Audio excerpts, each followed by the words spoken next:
இன்று நான் தாம்பரத்திலிருந்து குரோம்பேட்டை செல்லும்போது மாற்றுத்திறனாளி ஒருவர் 3 சக்கர வாகனத்தில் அனாசயமாக சத்தமே இல்லாமல் ஓட்டி சென்றதை பார்த்தேன். அவர் ஓட்டி வந்த வாகனம் என்னை கவரவும் அது பற்றி அவரிடம் கேட்டேன். அவர் பெயர் ராமசுப்பிரமணியன் எனவும் அவர் தடயவியல் துறையில் பணியாற்றுவதாகவும் என்னிடம் குறிப்பிட்டார்.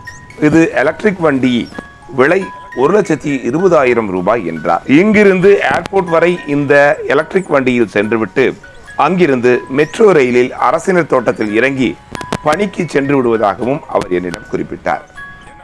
இந்த வண்டியை ஒரு முறை சார்ஜ் செய்தால் 25 கிலோமீட்டர் தூரம் வரை பயணிக்கலாம். இந்த வண்டி முழுமையாக சார்ஜ் ஆவதற்கு 75 நிமிடங்கள் ஆகிறதாம்.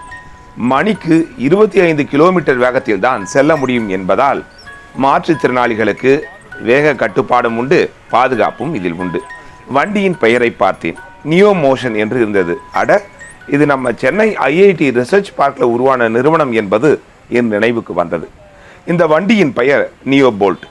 ஒரு கிலோமீட்டருக்கு ஆகும் செலவு 20 பைசா மட்டுமே. Digital display, drum brake, accelerator, headlight என அனைத்து வசதிகளும் இதில் உண்டு. வீல் சேரில் செல்பவர்களுக்கு இந்த வண்டி ஒரு வரம். தேவைப்படும் நேரத்தில் இதை வீல் சேராகவும் பயன்படுத்தலாம். இந்த வண்டியை முறைப்படி சாவி இல்லாமல் வேறு வகையில் இதை எடுக்க நினைத்தால் அலாரம் அடித்து எச்சரிக்கையும் செய்துவிடும். மாற்றுத்திறனாளியாக இருந்தாலும் பூமியில் கார்பன் மாசை குறைப்போம், பூமியை காப்போம் என்று எலக்ட்ரிக் பைக்கிற்கு மாறிய ராமசுப்பிரமணியனுக்கு டாட்டா காட்டி வழி அனுப்பி வைத்தேன். நாம எப்பத்தான் எலக்ட்ரிக் பைக்கிற்கு மாறுவோமோ என்ற ஏக்கம் என்னுள் எட்டி பார்த்தது. உங்களுக்கு எப்படி?